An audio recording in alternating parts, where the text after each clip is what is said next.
Hi, I'm Sharee. I'm a naturopath, yoga and meditation teacher specializing in natural solutions to anxiety. And today I wanted to share with you 3 self-care practices that I have to keep anxiety away. So, getting real here, what you may not know about me is I have suffered from anxiety in the past. I know how horrifically awful it is.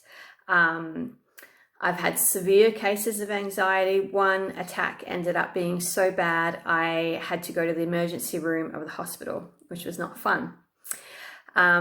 Thankfully, in my journey to overcome anxiety, because I was already trained as a naturopath, I had a lot of holistic tools in my toolkit to overcome anxiety naturally. But having said that, I think especially after working with a lot of people with anxiety, what I've come to recognize is I think some people are naturally more prone to anxiety. So they have a certain personality type or constitution.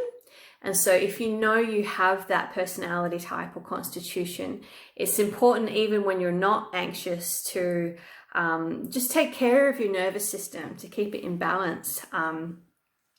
What I've noticed in folks that have anxiety is often they are kind, conscientious, intelligent people, but highly, highly sensitive to other people's emotions, sensitive to their own emotions, often concerned about what other people think.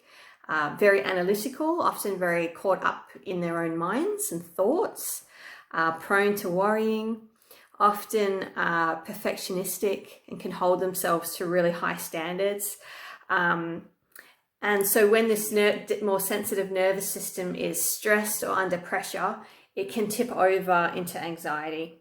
So this is why I think if you have this constitution, whether you're experiencing anxiety right now or going through a smooth period, it's really important to just take ongoing care of your more sensitive nervous system.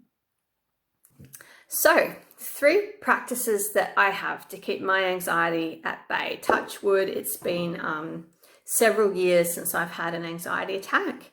By far, number 1, the most helpful and important one for me has been having a daily mindfulness meditation practice. So if you're not familiar with mindfulness meditation, it's a particular type of meditation that trains the mind to not get caught up in negative rumination, thoughts in general, but particularly anxious thoughts, and helps you to become a lot more just aware of the present moment, a lot more grounded and not so caught up in your head. It's very, very well studied. It's an evidence-based approach to anxiety. Several studies have compared mindfulness meditation to anxiety and also antidepressant medication. And mindfulness meditation has come out as effective with obviously no side effects or risks of addiction. So it's a very simple practice. Anyone can learn it. Can start off with as little as 10 minutes a day. Consistency is the most important thing. And if you want to get started, you can check out my YouTube channel, Ashima Living. I've got a bunch of free, short, guided mindfulness meditations that you can get started with.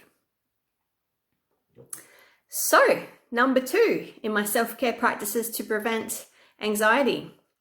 I eat an anti-anxiety diet. So this might sound really strange to you, especially if you kind of think of anxiety as just being this thing in your head. It's got nothing to do with your body. The truth is there are physical and mental factors to anxiety and depression as well. So what that means is, sometimes it can be really negative thoughts or worries or external life stress that can trigger anxiety, but also there can be physical things. So for example, if your blood sugar is low, if you're deficient in certain nutrients, if you're eating foods that really stimulate the stress response, like sugar or caffeine, there's actually quite a lot to it. So this is something that's really, really important for me, that definitely helps my mental health so much, as well as my energy, my mood, my focus. And I actually have a free anti-anxiety diet, a downloadable diet, or eating guidelines, I should say. And if you want to give it a try, I will link it either above or below this video, and it's a free download. You can give it a try. And number 3 for my self-care practices to prevent and manage anxiety is I prioritize sleep and sleep hygiene. So again, it's all about keeping those stress hormones under control, and lack of sleep, especially for me, can be a trigger. So we want, when we sleep at night, this is the time when our bodies and our nervous systems really have that chance to regenerate, and for the whole system to relax and recuperate. So sleep is really important. You want to be getting a good 7 to 8 hours a night.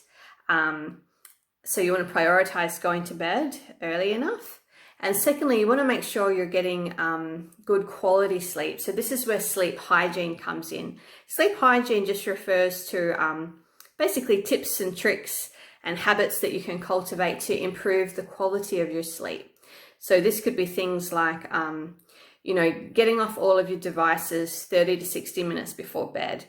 The blue light from these devices really interrupts our natural sleep cycles. It can increase our stress hormones at night when we actually want them to be on the down low. It can trigger insomnia, and just prevent us from having that more restorative sleep. The other thing you can do is just kind of set the mood so that every time you're getting ready for bed and winding down, your nervous system is kind of habitually triggered to start relaxing. So little things like having soft lighting, lots of fresh air in the room, plants, maybe soft music, or burning some lavender oil or something like that, a natural sedative, just to start to trigger your mind and body into realizing, like, okay, it's the end of the day, it's time to wind down now, it's time to turn these stress hormones off and have a nice, relaxing, restful sleep. So these are the 3 things I do on the regular to take care of my more sensitive nervous system. I hope they're things that you might find helpful and be willing to try. In the comments below, feel free to ask any questions that you might want answered. I'm always happy to share. And thanks for watching. Take care of yourself.